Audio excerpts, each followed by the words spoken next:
ఈ మారవర్మన్ సుందరపాండ్యన్ అనే రాజు చాలా పవర్ఫుల్ రాజు. ఒకసారి కొంతమంది ఒడియా సైనికులు చోళరాజ్యం మధ్యలోకి వచ్చి శ్రీరంగం టెంపుల్లోకి వచ్చి చాలా అల్లర్లు గొడవలు సృష్టించారు. ఈ ఇన్సిడెంట్ అయిపోయిన కొన్నాళ్ళ వరకు బానే ఉంది. దాదాపు 17-20 ఏళ్ల తర్వాత శ్రీరంగం మళ్ళీ రెండోసారి దండయాత్రకు గురైంది. ఈ వీడియోలో నేను చెప్పబోయే విషయం ఈ ప్రపంచంలోనే అత్యంత విలువైన మెటీరియల్ తో తయారు చేసిన ఒక విగ్రహం గురించి. ఆ విగ్రహానికి ఏవైంది, దాన్ని ఎవరు తీసుకెళ్లారు, చివరికి అది వచ్చిందా లేదా లాంటి ఇంపార్టెంట్ ఎలిమెంట్స్ ఈ వీడియోలో డిస్కస్ చేద్దాం. Hello everyone, welcome to historical wills. గొప్ప గొప్ప కథల్లో చాలా మంది ఒక స్త్రీ ద్వారా కాపాడబడతారు. ఇక్కడ కూడా అలాంటిది ఒకటి జరిగింది. Srirangam is the biggest temple. దాదాపు 155 ఎకరాలు ఉంటుంది. 21 గోపురాలు ఉంటాయి. అన్ని గోపురాలు రకరకాల రంగుల్లో ఉంటే ఒక్క గోపురం మాత్రం తెల్లగా ఉంటుంది. అది ఎందుకో తెలియాలంటే చివరి దాకా చూడండి, స్కిప్ చేయకుండా. ఇప్పుడు మనం చరిత్రలోకి వెళ్దాం. అది 12వ శతాబ్దం. చోళ సామ్రాజ్యం దాదాపు క్షీణించిపోయింది. బలం లేదు, బలగం లేదు. సౌత్ ఇండియా మొత్తం చోళ చాళుక్య సామ్రాజ్యాల చేజారి పాండ్య, హోయసల, కాకతీయ, యాదవుల సామ్రాజ్యాలు చేతికొచ్చింది. ఇప్పుడే సీన్ లోకి మారవర్మన్ సుందరపాండ్యన్ అనే రాజు రాజరాజ చోళుణ్ణి తన రాజ్యం నుంచి తరిమి కొట్టి తనకు తానే పట్టాభిషేకం చేసుకున్నాడు. ఈ మారవర్మన్ సుందరపాండ్యన్ అనే రాజు చాలా పవర్ఫుల్ రాజు. అతని హవా అనేది చాలా బాగా నడిచింది. ఒకసారి కొంతమంది ఒడియా సైనికులు చోళరాజ్యం మధ్యలోకి వచ్చి శ్రీరంగం టెంపుల్లోకి వచ్చి చాలా అల్లర్లు గొడవలు సృష్టించారు.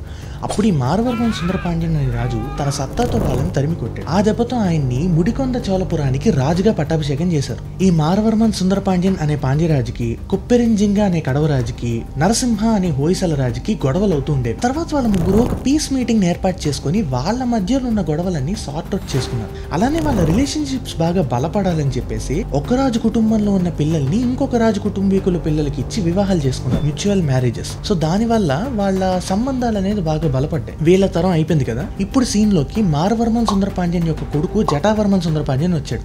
అలాగే నరసింహ అనే హోయసల రాజు కొడుకు సోమేశ్వర్ వచ్చాడు. ఈ సోమేశ్వర్ ఏం చేశాడంటే ఎలాగైనా ఈ జటావర్మన్ సుందరపాండ్యన్ ఓడించాలని చెప్పేసి రాజేంద్ర అనే చోళరాజుతో చేయి కలిపి జటావర్మన్ సుందరపాండ్యన్ పైకి వచ్చాడు. కానీ అన్ఫార్చునేట్లీ గెలవలేకపోయాడు. 1251లో ఈ జటావర్మన్ సుందరపాండ్యన్ రాజు అయ్యాడు. ఇతను వాళ్ళ నాన్న కంటే పవర్ఫుల్ రాజు. శ్రీలంక మీదకి దండయాత్రకు వెళ్ళాడు. నెల్లూరులో కాకతీయుల ఇన్ఫ్లుయెన్స్ ఉందని చెప్పేసి నెల్లూరు పైకి కూడా దండయాత్రకు వెళ్ళాడు. అలాగే చేరా రాజ్యంకి వెళ్ళాడు. వీర రవి ఉదయ మార్తాండవర్మన్ని చంపేశాడు. అలాగే కావేరీ ప్రాంతం వెళ్లి హోయసల రాజుపు ఇన్ఫ్లుయెన్స్ లేకుండా చేసి చాలా మందిని చంపేశాడు. ఇతను దండయాత్రలు చేస్తున్న టైంలో ఇతనికి వచ్చిన సంపద అంతా కూడా శ్రీరంగం మరియు చిదంబరం యొక్క అభివృద్ధికి వాడేవాడు. ఇలా చేస్తున్న టైంలో అల్లావుద్దీన్ ఖిల్జీ యొక్క సేనాధిపతి అయిన మలిక్ గఫూర్ యొక్క సజెషన్స్ తీసుకుంటూ ఉండేవాడు. మారవర్మన్ సుందరపాండ్యన్ అయిపోయింది, జటావర్మన్ సుందరపాండ్యన్ కూడా అయిపోయింది. ఆ తర్వాత మారవర్మన్ కులశేఖర అనే రాజు అయితే వచ్చాడు. వీళ్ళ 3 తరాల వరకు బానే ఉంది. కానీ మారవర్మన్ కులశేఖర్ కి 2 పిల్లలు ఉన్నారు, వీరపాండ్యన్, సుందరపాండ్యన్. వీళ్ళిద్దరికి సివిల్ వార్స్ అవుతూ ఉండేవి ఆస్తి కోసం, రాజ్యం కోసం. ఈ సివిల్ వార్స్ అవుతూ ఉండడం వల్ల వాళ్ళల్లో ఉన్న రిలేషన్షిప్స్ అయితే బాగా వీక్ అయిపోయాయి. ఎప్పుడైతే రిలేషన్షిప్స్ వీక్ అయిపోతాయో ఆపోజిట్ రాజ్యంకి దండయాత్ర చేయడం చాలా ఈజీ అవుతుంది. పోనీ మారవర్మన్ కులశేఖర్ అనే రాజు బతికుండుంటే ప్రాబ్లం ఉండేది కాదు. కానీ ఏం జరిగిందంటే ఈ మారవర్మన్ కులశేఖర్ అనే రాజు 1308లో మరణించారు. ఆయన మరణించిన తర్వాత దాదాపు 1310 ఆ టైంలో మలిక్ గఫూర్ శ్రీరంగం పైన దండయాత్రకు వచ్చాడు. ఒక కాన్సెప్ట్ ఏంటంటే శ్రీరంగంలో ఉన్న ట్రెజర్స్ అన్ని కూడా తీసుకొని ఢిల్లీకి వెళ్ళిపోవాలి. శ్రీరంగం పైన దండయాత్రకు వచ్చిన మాలిక్ గఫూర్ 612 ఏనుగుల్ని, 20,000 గుర్రాలని, అలాగే కొన్ని వేల నిధుల్ని తీసుకెళ్లాడు. వాటితో పాటు వీడియో స్టార్టింగ్ లో నేను చెప్పిన విలువైన ఉత్సవమూర్తి విగ్రహాన్ని కూడా తీసుకెళ్ళిపోయాడు. వస్తువులన్నీ ఢిల్లీ వెళ్ళే. ఢిల్లీ సుల్తానేట్ కు కూతురుంది, ఆవిడ పేరు తులుక్ నాచియార్. ఆవిడేంటంటే ఈ ఉత్సవమూర్తి విగ్రహంతో ప్రేమలో పడిపోయింది. రోజు 2 రోటీల్ని వెనని నైవేద్యం కింద పెడుతూ ఉండేది. ఆ ఉత్సవమూర్తి విగ్రహం ఉంటే కానీ తినదు, పడుకోదు, ఏది చేయదు. సో ఉత్సవమూర్తి విగ్రహం ఇక్కడ శ్రీరంగంలో లేకపోవడం వల్ల ఇబ్బందులకు గురైన పండితులు ఢిల్లీ వెళ్ళారు. వెళ్ళి మీరు మా నిధుల్ని తీసుకున్నారు కదా, మేము మా నిధులు ఏవీ అడగట్లేదు, మాకు అవేం వద్దు, కాకపోతే ఆ ఉత్సవమూర్తి విగ్రహం మాత్రం మాకు వెనక్కి ఇచ్చేయండి అని అడిగారు. అప్పటికే కూతురు ప్రవర్తన మీద విసుకెత్తిపోయి ఉన్న రాజు కూతురు పడుకున్నప్పుడు ఆ విగ్రహాన్ని ఇచ్చేసారు. కూతురు లేచాక విగ్రహం లేదని తెలిసింది. వెంటనే బాధతో వీళ్ళు వెళ్తున్న దారిలోనే పరిగెత్తి కాసేపట్లో శ్రీరంగం వచ్చేస్తుంది అనగానే ఆవిడ మరణించారు. ఇప్పటికే ఆ తులుక్ నాచారి యొక్క పెయింటింగ్ శ్రీరంగంలో ఉంటుంది. ఈ ఇన్సిడెంట్ అయిపోయిన కొన్నాళ్ళ వరకు బానే ఉంది. దాదాపు 17-20 ఏళ్ల తర్వాత శ్రీరంగం మళ్ళీ రెండోసారి దండయాత్రకు గురైంది. అదే తుగ్లక్ యొక్క దండయాత్ర. మాలిక్ గఫూర్ యొక్క కాన్సెప్ట్ ఏంటంటే ఓన్లీ ధనం దోచుకొని వెళ్ళడం మాత్రమే. కానీ తుగ్లక్ కాన్సెప్ట్ అది కాదు. సౌత్ ఇండియా మొత్తం తన గుప్పెట్లోకి కావాలి. తుగ్లక్ యొక్క సైన్యం శ్రీరంగం వచ్చి చాలా బీభత్సం సృష్టించింది. చాలా మందిని చంపేశారు. బల్లాలా అనే హోయసల రాజుని పిలిచి మర్యాదగా ఉత్సవమూర్తి విగ్రహం ఎక్కడుందో నన్ను అక్కడికి తీసుకెళ్ళు అని అడిగాడు. అక్కడ వధువుల దేశిక పిల్లై లోకాచార్య అని ఇద్దరు ఉన్నారు. ఈ వధువుల దేశికార్ అనే ఆయన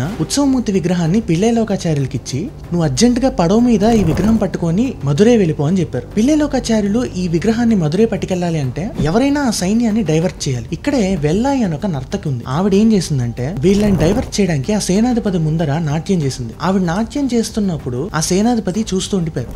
నాట్యం చేస్తూ నేను నీకు విగ్రహం ఎక్కడుందో చూపిస్తాను, ధనం ఎక్కడుందో చూపిస్తాను చూపిస్తాను రా అంటూ గోపురం పైకి తీసుకెళ్లి సేనాధిపతిని అక్కడి నుంచి తోసేసిన తర్వాత ఎలాగో వాళ్ళందరూ ఆవిడని చంపేస్తారు కదా అని నారాయణ రంగనాథ అంటూ ఆవిడే కిందకి దూకేసింది. ఇదే కాదు అక్కడ ఇంకో దారుణం కూడా జరిగింది. దాదాపు 12,000 మంది వైష్ణవులు రంగనాథుడు మనల్ని కాపాడతాడులే అని చెప్పేసి గుంపుగా అడ్డంగా నించున్నారు ఆలయం లోపలికి వెళ్ళనివ్వకుండా. అయితే వాళ్ళందరినీ కూడా సైనికులు చంపేయడం అయితే జరిగింది. మొత్తం అందరి తలలు నరికేశారు. దీన్ని తమిళ లిటరేచర్ లో పన్నీరాయిరం తాలేముడి తిరుత్తయ కలహం అంటారు. ఈ లోపల విజయనగరం సైనికులు తుగ్లక్ సైనికుల మీద ప్రతిదాడి చేసి శ్రీరంగాన్ని వాళ్ళ స్వాధీనం చేసుకున్నారు.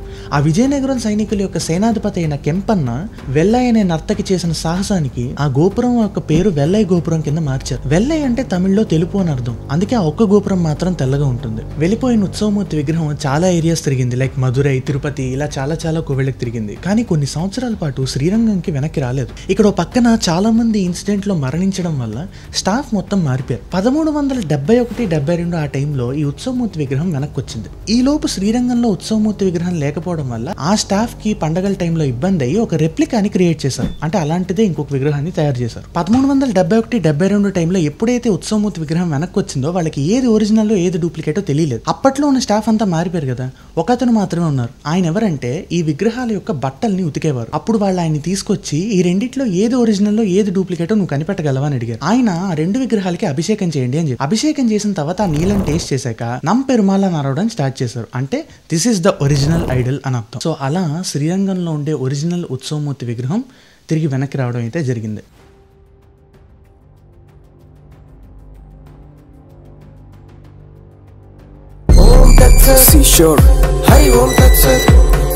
చాలా ఉన్నది భారత్ హిస్టరీ, చాలా గొప్పది భారత్ హిస్టరీ. చాలా మందికి తెలియని మన స్టోరీ తవ్వి తీస్తా ప్రతి ఒక్క మిస్టరీ. భక్తి బోధన దోనో కా mix. Welcome to historic reveals.